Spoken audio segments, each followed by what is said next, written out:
भद्रं कर्णेभिः शृणुयाम देवाः भद्रं पश्येमाक्षभिर्यजत्राः स्थिरैरङ्गैः स्तुष्ट्वागुंसस्तनूभिः व्यशेम देवहितं यदायुः स्वस्ति न इन्द्रो वृद्धश्रवाः स्वस्ति नः पूषा विश्ववेदाः स्वस्ति नस्तार्क्ष्यो अरिष्टनेमिः स्वस्ति नो बृहस्पतिर्दधातु ॐ शान्ति शान्ति शान्तिः.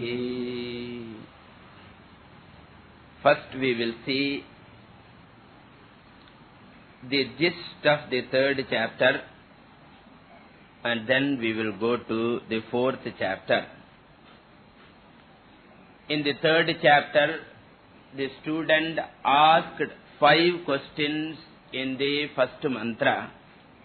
Kuta yesha prano jayate, katham asmin sharire ayati, atmanam pravibhajya katham pratisthate, kena utkramate, then katham bahyam adhyatmancha abhidatte. These were the 5 questions. In the second mantra, the answers were introduced, and then the answers begin from the third mantra. The first 2 questions were answered in the third mantra. All small answer, Atmanaha Pranaha Jayate. From where does prana come was the first question. The answer is from Atma the prana come. Then the second question was Katham asmin sharire ayati. How does prana comes to this body? That also was answered in the same mantra number 3. Manokritena. Manokritena asmin sharire ayati. Because of our sankalpa or karma. Manaha visa means karma. Because of karma, the prana comes to the body. Thus, the first 2 questions were answered. Then the third question was, how does it divide itself and function? That was answered in the 4th, 5th and 6th shloka. 3 shlokas were the answer to the third question. How does the prana divide itself and maintain the body? And the division is in 5-fold form, prana, apana, vyana, udana, samana. And each one was given a place also, mukhanasikaabhyam pranaha, then here udanaha, etc. Payu, pasthe, apanam, etc. The positions were also mentioned in these 3 shlokas. And in that context alone, it was said, Vyana travels all over the body, and then for that purpose alone, so many nadis were mentioned. It is in the context of Vyana's position, 72 crores and 72 millions or something like that.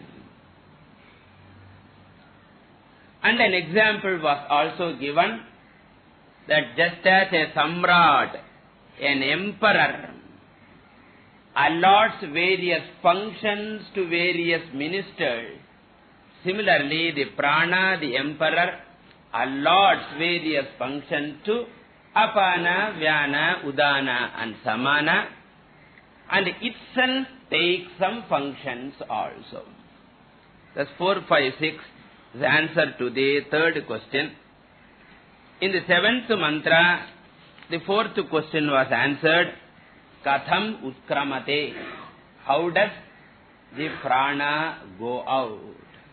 That was the 4th question, which was answered in the 7th mantra, and it will be again repeated in the 10th mantra also. No, 9 and 10.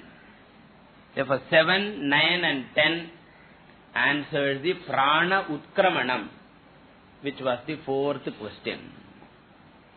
So in the seventh mantra it was said that the prana goes out through the urdhva nadi known as the sushumna nadi, especially in the case of upasaka, not in the case of all the people. In the case of upasakas, it goes like that. It is not so in the case of jnanis also. Okay. In the case of jnani also, there is no question of sushumna nadi. In the case of other people also, there is no question of sushumna nadi. Only in the case of upasaka. Then that topic was elaborated in the 9th and 10th shlokas also, that how all the other pranas get absorbed in the udana, and not only that, all the sense organs along with the mind also get resolved in the udana. Only two things are active now, that is the udana itself and the sankalpas of the mind. Antakala smaranam or prayanakala sankalpa are active, and these two together will lead the jivatma to various lokas. Punyena punyalokam, papena papalokam, ubhabhyam asmallokam manushyalokam was mentioned. The 7, 9 and 10 mantras are answer to the fourth question. Then the fifth question was, how does the prana sustain the external world and the internal world? Bāhyam adhyatmancha abhidatte. And that was answered in the 8th mantra. And here the teacher answers how the prana sustains the external world in the form of adityaha, in the form of prithvi, in the form of antariksham, in the form of sarvagata vayu, and in the form of the agni tattvam, in the fivefold natural forces. In the form of the fivefold natural forces, the prana sustains the external world. And how prana sustains the internal world was not answered. We have to understand the answer. And what is the answer? In the form of the fivefold physiological functions known as prana, apana, vyana, udana, samana. The respiratory, the excretory, the circulatory, etc. It sustains the internal world. That is to be understood. Thus, all the 5 questions were answered. The last question answered in the 8th mantra.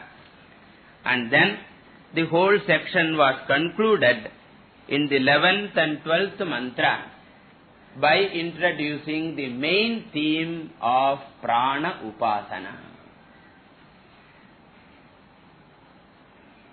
So the 5 questions and their answers do not have direct relevance. They are all for the sake of prana stuti alone. By merely knowing the greatness of prana, I am not going to get any benefits. Based on this understanding, I should do upasana of this prana, how it sustains me, how it is born, how great it is, etc. And the one who does upasana, yaha vidwan, yaha veda, pranam veda, saha amruto bhavati. Veda means upaste, the one who does upasana gets a benefit in this world and a benefit in the other world also. Ihaloka phalam, and amutra loka phalam or paraloka phalancha. What is the ihaloka phalam? His family will not have any apamrityu. Accidents and other deaths will not occur. The prana will bless the family members with a life as allotted by prarabdha. Okay. Prarabdha cannot be changed. As allotted by prarabdha, the full life will be there. That is ihaloka phalam. And paraloka phalam is brahmaloka praptihi tadanantaram krama muktihi cha. With this, the prana upasana is over. And you should remember, the second chapter also is to be connected with this prana upasana alone. That is, according to Shastra, whatever be the main commandment, that is supposed to be the main teaching, vidhi. And all other stories and glorifications do not have direct value at all. They are all supposed to be arthavada. For example, if Indra is glorified in a big textbook, the study of that will not give me any benefit, because by knowing Indra's glory, I am not going to get any benefit. By knowing, you can get benefits only in one field, and what is that? Brahmajnana. In the entire Karma Kanda, Jnanam itself does not have any prayojanam at all. Therefore, wherever we gather knowledge, that is all arthavada vakyam. They are all secondary statements.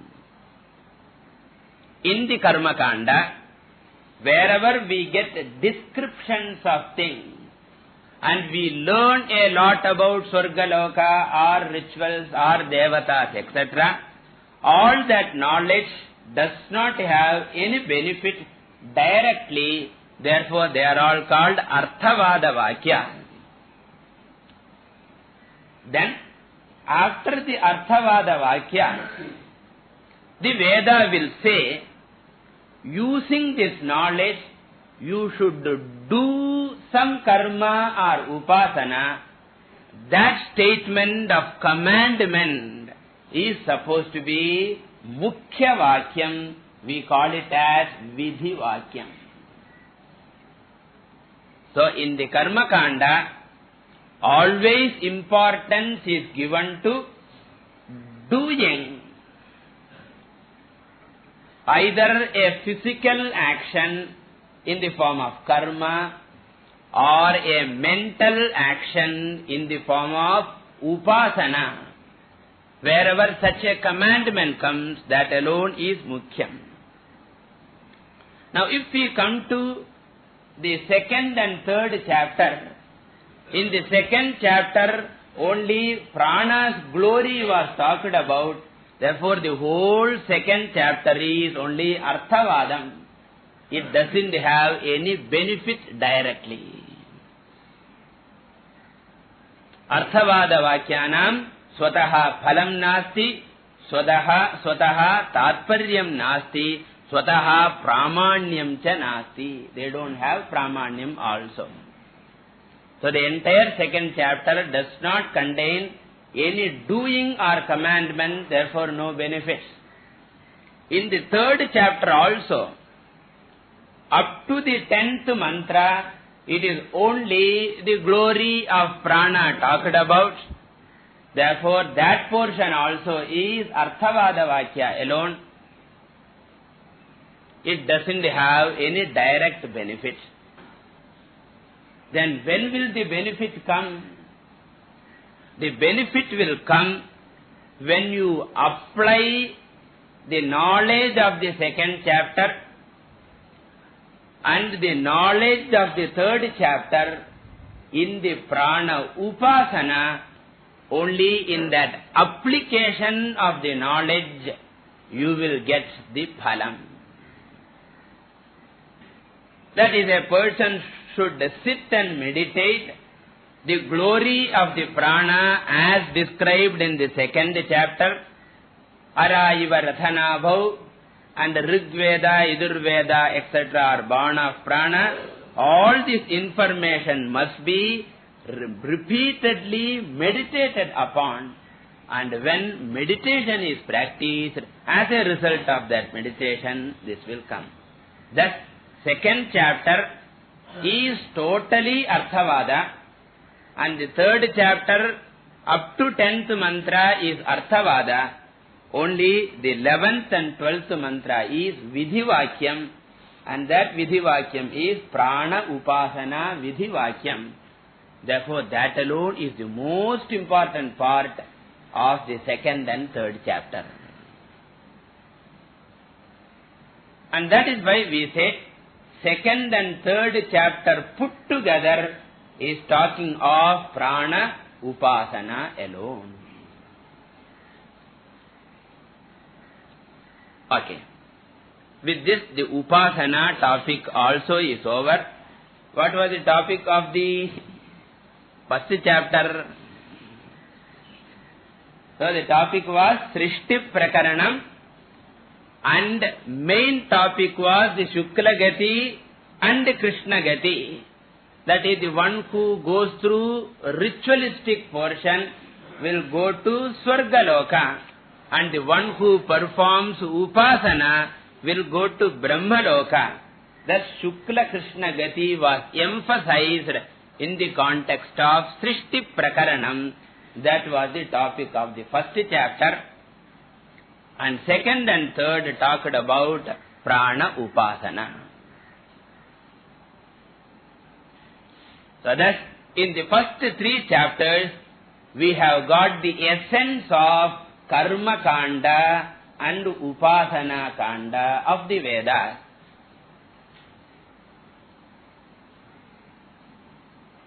Or, to put in a nutshell, the entire Purva Bhaga of the Veda had been summarized in the first three chapters.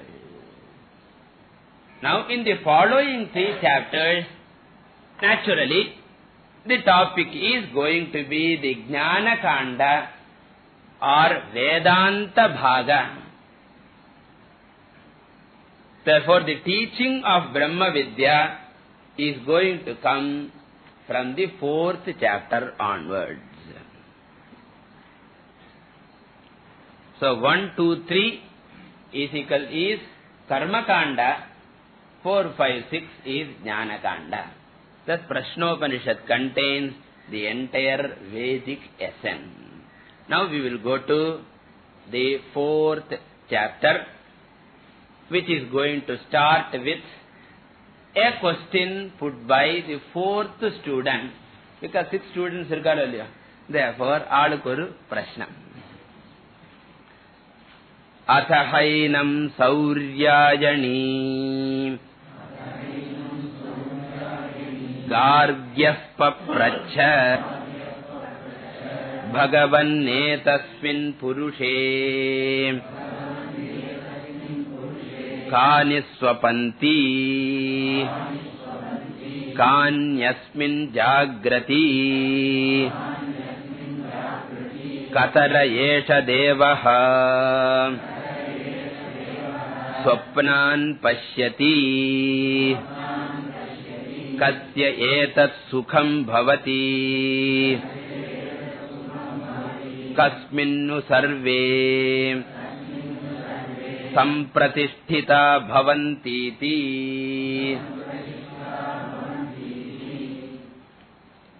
Now, the name of the fourth student is Sauryayani Gargyaha. So, both the names indicate only one person, because each student is given two names, remember. Therefore, Sauryayani and Gargyaha are not two people, but one person. Atha. Atha means what? Tritiya Prashna Uttara Anantaram. After the question and answer by the third student.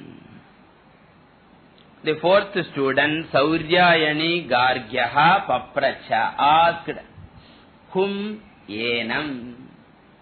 Enam means Pippaladam Eva, because Guru happens to be the same. Okay. And here also the student is putting 5 questions. Just as in the previous chapter we had 5 questions the student is putting. What are they? Bhagavan Yetasmin Purushe Kani Swapanti. Now this is a question regarding the Swapna Avastha. So we have to supply Swapna Avasthayam. At the time of dream, Kani Swapanti. What are the organs that are sleeping? Sleeping means not functioning. So during the time of dream, which are the organs that are not functioning? So Vyaparat Uparamante Nivritta Vyaparaha Bhavanti Tushnim Asate Nartam Kutra Etasmin Purushe. In this human being, Purusha representing the Shariram, not Atma. So, Etasmin Purushe, Sharira Lakshane, in this body, what are the organs that are not functioning during dream? This is the first question. The second question is also related to Swapnavastha. Kani Asmin Jagrati. What are the organs? Karanani understood. Kani Karanani Swapanti and Kani Karanani Jagrati. What are the organs that are away, functioning? Jagrati is plural. Jagrati, Jagritah, Jagrati. This is the second question related to Swapnavastha only. Then the third also is related to Swapnavastha. Katara esha devaha swapnan pashyati. Which deva? Which deva means which karanam only? Which effulgent being is seeing the dream? The perception of the dream is possible only for a Chetana Tattvam, a conscious principle alone can experience, to indicate that the Upanishad is using the word Devaha. Because a Jada Vastu cannot see anything, therefore it must be some shining principle alone, a conscious principle alone, a living principle alone. Therefore the word used Devaha, Jyotanavan, Prakasha Rupaha, Kaha Devaha, Swapnan Pashyati. Swapnan means Swapna Padarthan. Swapna unnudan. But Swapnan plural is used to indicate Swapna Padarthas, which are many. This is the third question. And all the 3 questions are centered on Swapnavastha. Now the student is going to the Sushupti. Kasya Yetat Sukham Bhavati. To which person or to which individual this Sukham belongs? Etat Sukham, which refers to Sushupti Sukham. Sushupti Kale Sakale Viline Tamobhibhutaha Sukharupameti. Ingai Sushupti Kale Sakale Viline Tamobhibhuta Sukharupameti in Kaivalya Upanishad. Okay. So therefore this question belongs to Sushupti Avastha. Then the fourth question is centered on Turiyam. Kasminnu sarve sampratisthitaha bhavanti.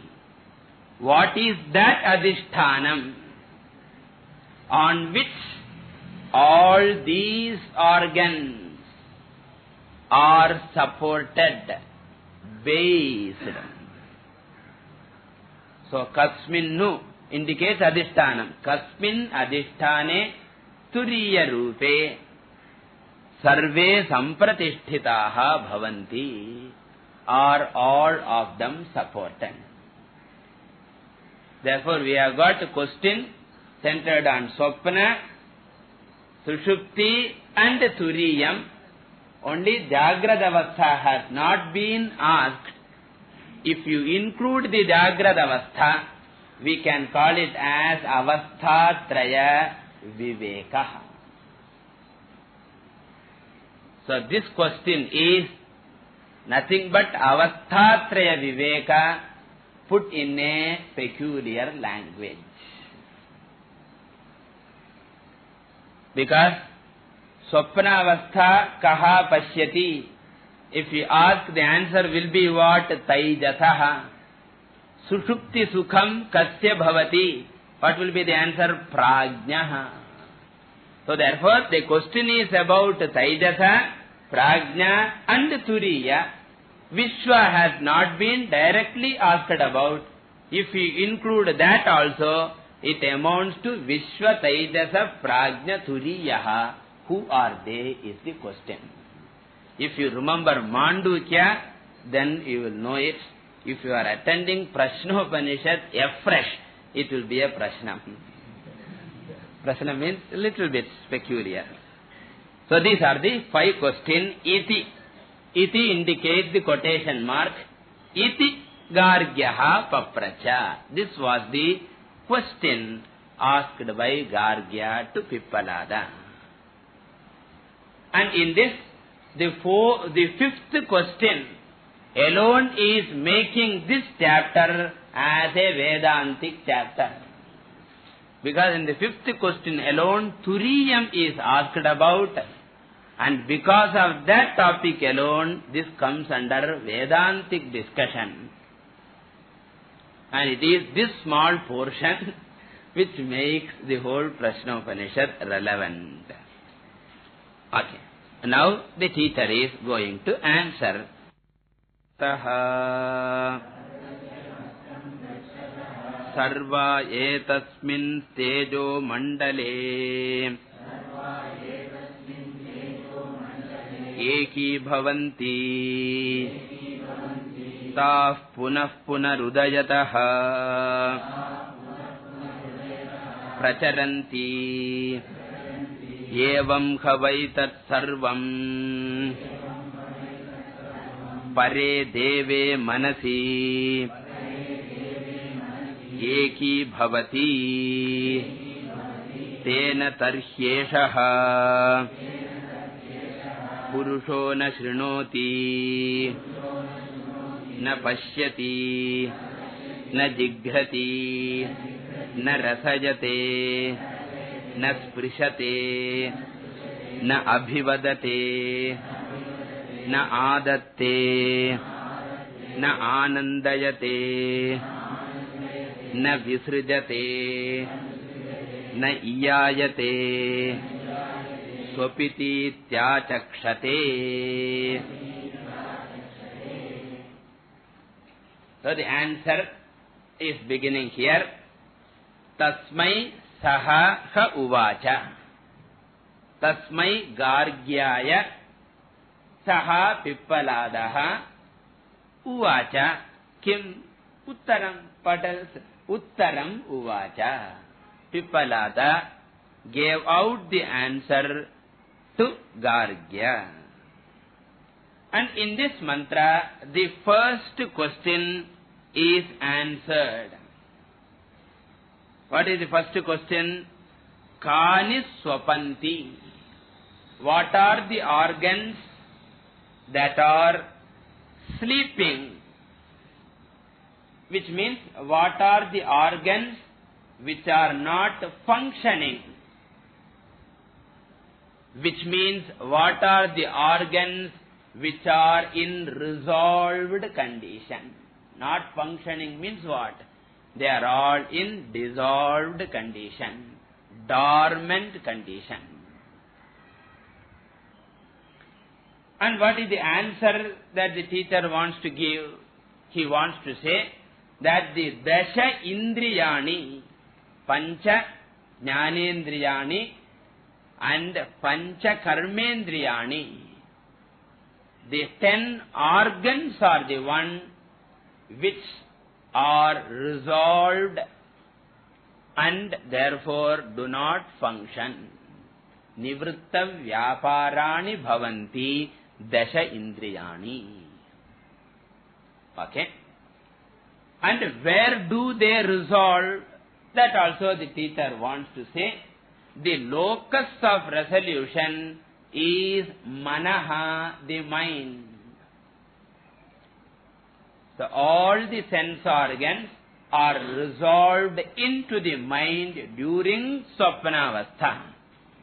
And not only that, he wants to give an additional information also. And what is that? It is not permanent resolution. If it were permanent resolution, what will happen?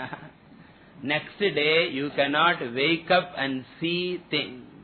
Thank God, they go during Swapnavastha and again next day during Jagrata Avastha, the very same Dasha Indriyani, the sense organs, again come forth and begin to function. And this is not done once in lifetime, but this is a daily affair. Daily during night, the sense organs are withdrawn into the mind, and daily during morning, the sense organs are thrown out.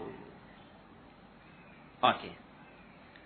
And to clarify this, even though it is clear only, but Pippalada wants to make sure that it is well clarified. Therefore, he gives an example. And a beautiful example of the sun and its rays.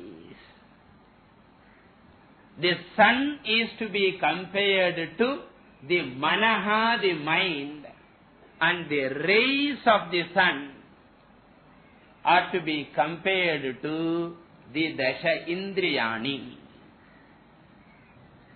And what do we see?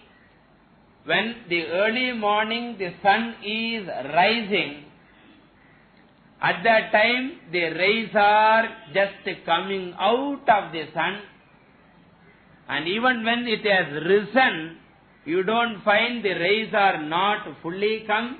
That's why you are able to see the sun also. You are able to see the orb of the sun. We call it as Tejo Mandalam. You are able to see clearly. And as it rises from the Tejo Mandalam, the rays come forth in all directions during daytime. And as the sun is setting, what happened to those rays? The very same rays which were pervading the earth, they are gradually withdrawn. And at the time of sunset, you can see again the Tejo Mandalam, the reddish Tejo Mandalam, in which all the rays have been absorbed. How do you know the rays are being absorbed? How do you know? Because the earth becomes dimmer and dimmer.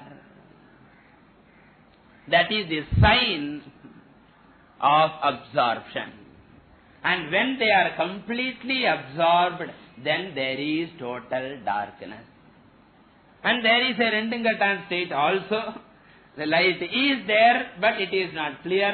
Dawn and the dusk.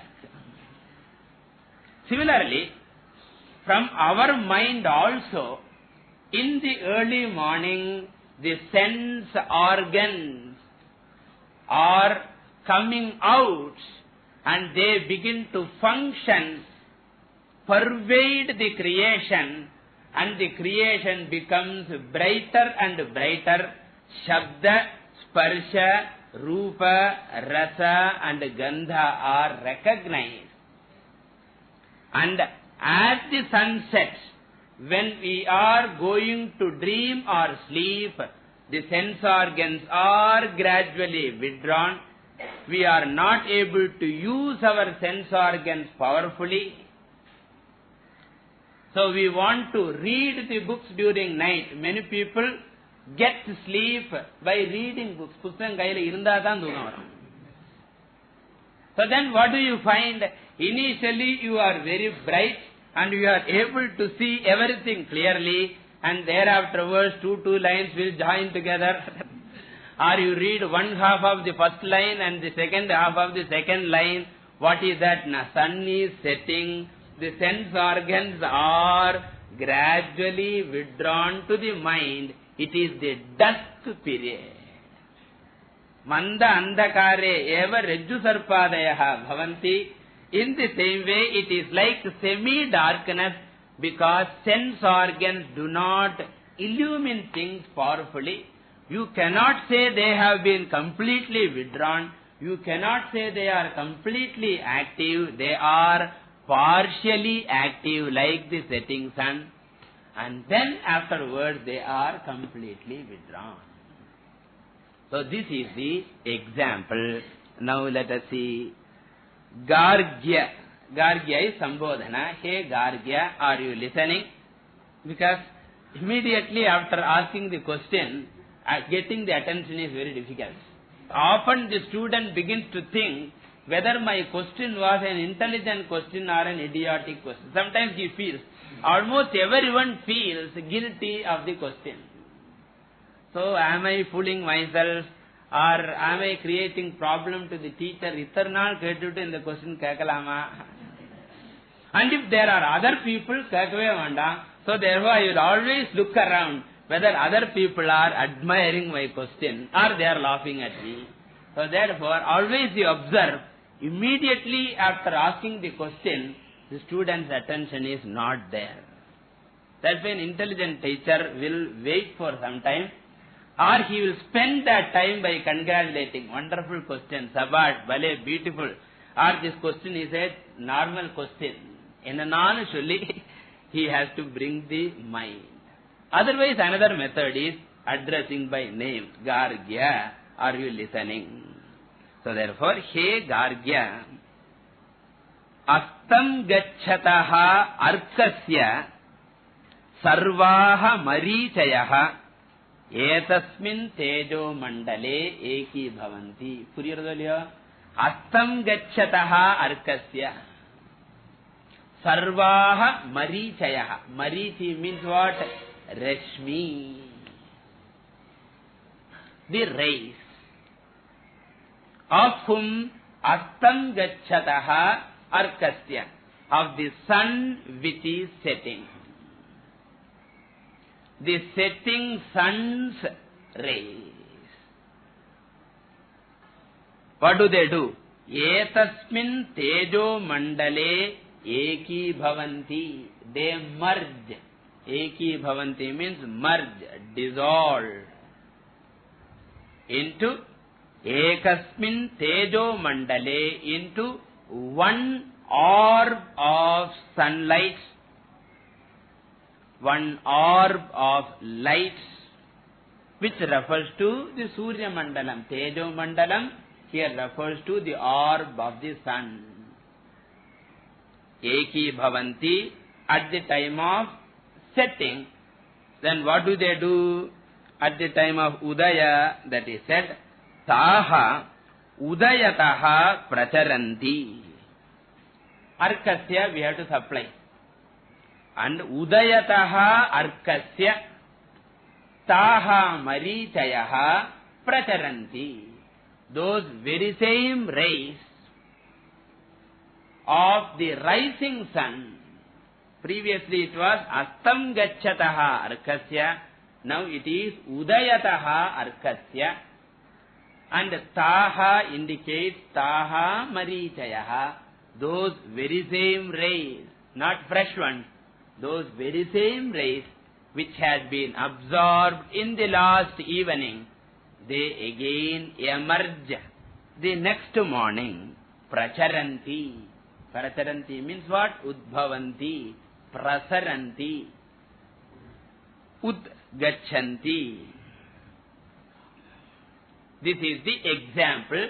That's why the teacher starts with yatha. Yatha means just as.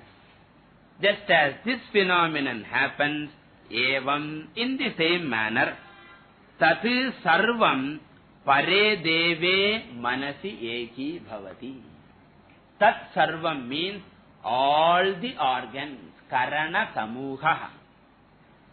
And what do they indicate? The dasha jnana karanani and dasha karma karanani. The karanams for the sake of jnanam, which is known as jnanendriyam. Karanam shonna indriyam nartham. So karanani means indriyani, all the 10 sense organs. Manasi eki bhavanti or eki bhavati, resolve into the mind. Tejo mandala samane manasi. Okay. And what type of manas it is? Pare deve, which is the great effulgent one. Devaha refers to effulgent one. Paraha means the great. So here pare deve etc. should not be taken as Paramatma and all. Pare deve is adjective to the mind alone. So how do you call the mind as the effulgent one? Isn't it mind a jada vastu?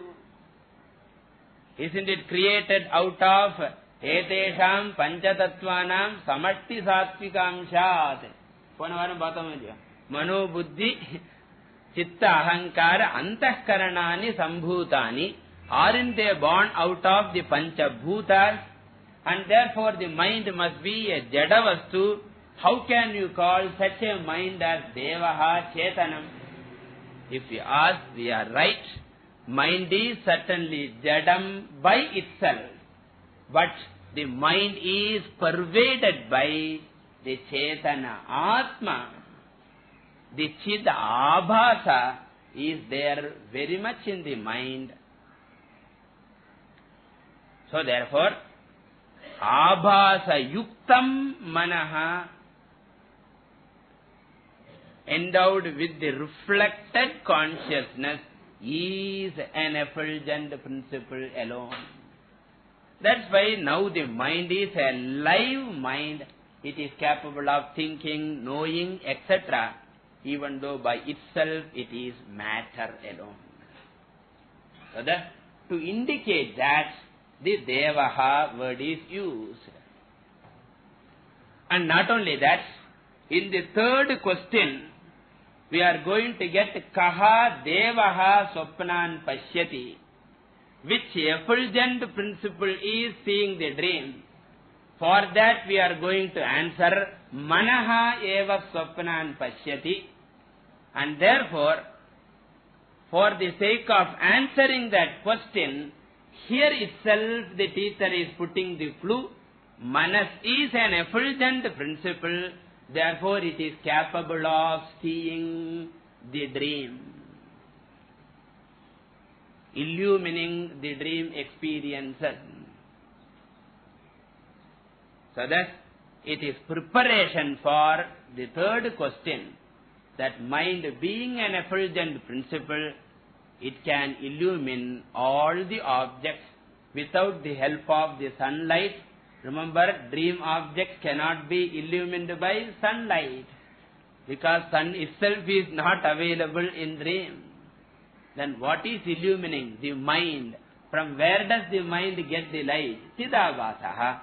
Thus, that chidabhasa yuktam manaha is referred here as Devaha. And why is it called Paraha? Because it is the adhishthanam for the sense organs to resolve. And since it is the adhishthanam into which sense organs resolve and from which the sense organs arise, therefore it must be Paraha, supreme.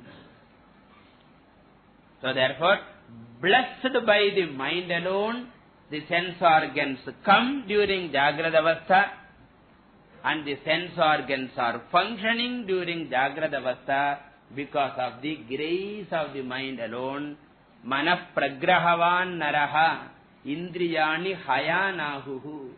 If the horses are riding, it is only with the help of the reins. Similarly, the sense organs are functioning blessed by the mind alone. Therefore, mind is Paraha Devaha. And not only that, the very effulgence of the sense organs are lent by the mind alone. So just as the moon gets the light from the sun, similarly sense organs do not have light of their own, they borrow from the mind only. How do you know that? How do you prove that? When the mind is not behind a sense organ, that sense organs cannot function, just as however powerful your ears may be, if your mind is not in the class, the ears cannot listen. Therefore, what is lending power, the hearing power to the ears? The mind alone. Therefore, mind is Paraha Devaha. Sense organs are Aparaha Devaha. Therefore, Pare Deve Manasi Eki Bhavati. When Swapnavasthayam understood. And how do you know the 10 sense organs are resolved? Very simple. All the 10 functions completely stop. All the 10 functions completely stop. Jnanendriya vyaparaha karmendriya vyaparaha cha nashtaha luptaha bhavanti. Luptaha means they are cut off during swapna. Now that is mentioned here. Tena tarhi esha purushaha. Tena, because of that reason. Which reason? Eki bhava karanat. Karananam manasi eki bhutatvat. Tarhi. Tarhi means swapna kale. At the time of then nartam. Here then means swapna kala. Purushaha na shrunoti. So purushaha. So whether it is night dreaming or day dreaming. Tarhi. Swapna kale purushaha na shrunoti. He does not hear. Na pashyati. Does not see. Na jigrati. Does not smell. Na rasayate. Does not taste.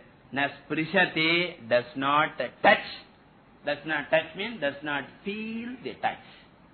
With this, pancha jnanendriya karmani uktani. Up to sprishate is jnanendriya karmani. Then here afterwards, karmendriya karmas are mentioned. Na abhivadate. He does not speak, referring to vak indriyam. Na adatte. He does not hold, grasp anything. Panindriyam. Na anandayati. Referring to upasthendriyam. Vakpanipadapāyu upastha. Upasthasya vishayaha anandaha iti it was said. And therefore, na anandayate refers to the upastha indriyam. Na visrujate. So he does not evacuate. That refers to payu indriyam. And na iyayate. He does not move about. இந்த ஒரு இடத்துல தான் படுத்துட்டு இருக்கான். However active he may be, na iyayate, he does not move about, referring to padendriyam. Thus vak, pani, pada, payu, upastha indriyani swasva vyaparan na karoti, na kurvanti. And therefore we give that person a special name, swapiti ityachakshate. Janaha understood. Janaha achakshate.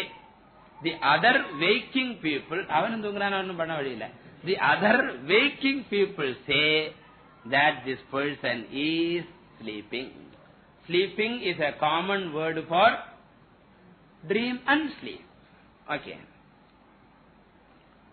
So he is sleeping, because other people will not know whether he is dreaming or whether he is in sushupti avastha.